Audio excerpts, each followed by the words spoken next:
Em 1995, o vice-presidente do Banco Mundial, Ismail Serageldin, afirmou que as guerras do próximo século aconteceram por causa da água. A água e a sua escassez tem sido uma das questões mais importantes do mundo atual. Aí a frase continua: a última guerra pela água aconteceu 4.500 anos atrás, na Mesopotâmia. Mas outros conflitos já se iniciaram desde essa época pela mesma razão. A citação Mesopotâmia aqui faz muito sentido, né? A palavra Mesopotâmia significa terra entre rios. Então, vamos dar uma olhada nesse mapa para pensar um pouco na questão da Mesopotâmia, né? Se você observar o mapa, você percebe que essa região aqui, da antiga Mesopotâmia, onde é o atual Iraque, ela é uma região que, pelos seus rios, né, claro, principalmente o Tigre e o Eufrates, favorece muito, principalmente essa atividade econômica. A agricultura, em primeiro lugar, em segundo lugar, a pecuária. O adensamento populacional nessas regiões na antiguidade favoreceu ali a formação de inúmeras cidades, que você pode ver aí no mapa.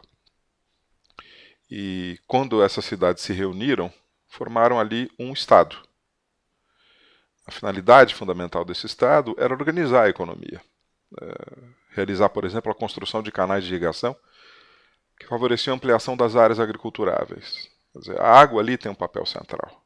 Muitas guerras aconteceram ali, muitos povos passaram ali desejosos de dominar a água dessa região. Agora, para pensar na questão do papel que o Estado assumiu na Mesopotâmia, eu selecionei essa imagem aqui de um zigurate localizado numa das cidades, que é a cidade de Ur, ao sul da Mesopotâmia. Essa é uma construção que ela tem uma finalidade religiosa, né? Mas é também, o zigurate é um lugar de armazenamento de grãos, ele funciona como uma espécie de centro comercial. Então eu olho para o zigurate e penso que ele tem funções associadas a isso aqui, a economia. Mas ele também tem funções associadas à religião. E a sua construção é efetuada sob comando do Estado. Agora, quem faz um zigurate? Qual é a mão de obra usada? É a população local, que se dedica essencialmente à agricultura. Mas como ela está submetida ao Estado, em alguns momentos ela faz o que o Estado determina. Então a mão de obra aqui, a gente costuma usar a expressão que ela é uma mão de obra marcada pela servidão coletiva.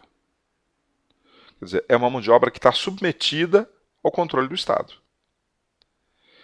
Agora, para pensar um pouco mais nesse Estado por um outro prisma, vamos olhar para a pedra do Código de Hammurabi, um dos grandes símbolos da Mesopotâmia. Essa pedra hoje está localizada no Museu do Louvre, na França. E o que você vê nessa pedra, o que está escrito aqui é o código de leis que marcou a Mesopotâmia, na chamada escrita cuneiforme, que é o tipo de letra que eles se utilizavam ali em forma de cunha, por isso o nome cuneiforme. Agora, essa escrita na Mesopotâmia, ela está sob, colocar assim, ó, controle do Estado. A gente pode dizer que ela é uma ferramenta do Estado. A escrita tem a finalidade de registrar o que está armazenado, narrar a religiosidade e, como a gente pode ver aqui, organizar as leis. Esse é o primeiro código de leis que a gente conhece, o Código de Hammurabi. Então, vamos olhar um pouco primeiro para pensar no código, para a parte de cima da pedra. A imagem que a gente vê aí traz indícios de certas características da Mesopotâmia. Então, o que você está vendo aqui à esquerda é a figura do Deus, solenemente transmitindo as leis para o rei. E o rei Hammurabi aqui, que recebe essas leis, vai escrever na pedra. Então, que imagem o rei, o Estado, quer transmitir aqui? Que ele é alguém que dialoga com os deuses. Então eu posso dizer que existe uma justificativa religiosa por exercício do poder. A ideia é de construir aqui um Estado teocrático, ou uma teocracia. Quer dizer, eu justifico pela religião. O governante se apresenta como alguém que dialoga, que representa, que é um Deus entre os homens, enfim. Há várias modalidades de teocracia. Mas por mais que eu tenha aqui uma justificativa religiosa, a finalidade fundamental dessas leis é organizar a vida em sociedade. Então, eu selecionei alguns artigos para a gente pensar em outras características da Mesopotâmia. Então, primeiro, vamos dar uma olhada nesse artigo aqui, olha só. Se alguém contratar um barqueiro para conduzir um barco cheio de trigo, lã, azeite, tâmaras ou qualquer outra coisa que compuser a sua carga, e o barco for a pique por negligência do barqueiro, este deverá indenizar o dono da carga pelas perdas que causou.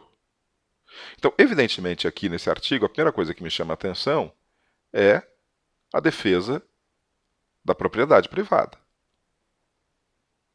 E aqui ainda traz indícios das características econômicas, né? Olha as mercadorias transportadas: trigo, lã, azeite, tâmaras, né? São produtos importantes para a Mesopotâmia. Agora, além de o código servir para a gente perceber a importância da agricultura e desses produtos na região da Mesopotâmia e a questão da propriedade privada, o código também traz indícios dos valores da cultura. E aí eu selecionei esse conjunto de artigos aqui. Queria que depois você desse uma lida com atenção neles. Eu vou me ater a alguns que falam assim, o 127.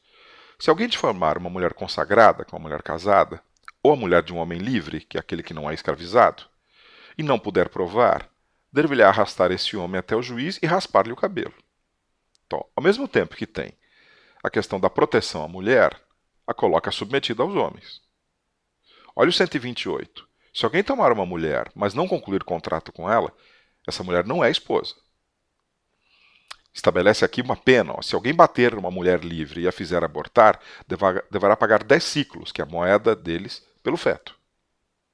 Então, protege, mas submete a mulher. Então a gente fala que a sociedade mesopotâmica é uma sociedade do tipo patriarcal, em que as mulheres estão submetidas aos homens. Então, é um modelo de sociedade marcado pela defesa da propriedade privada, por um Estado teocrático, e em que a mulher está submetida aos homens. Então, eu posso dizer que é uma sociedade altamente hierarquizada. Há a questão da submissão da mulher, há trabalhadores submetidos ao Estado, enfim, a grosso modo, essas são as características centrais da Mesopotâmia.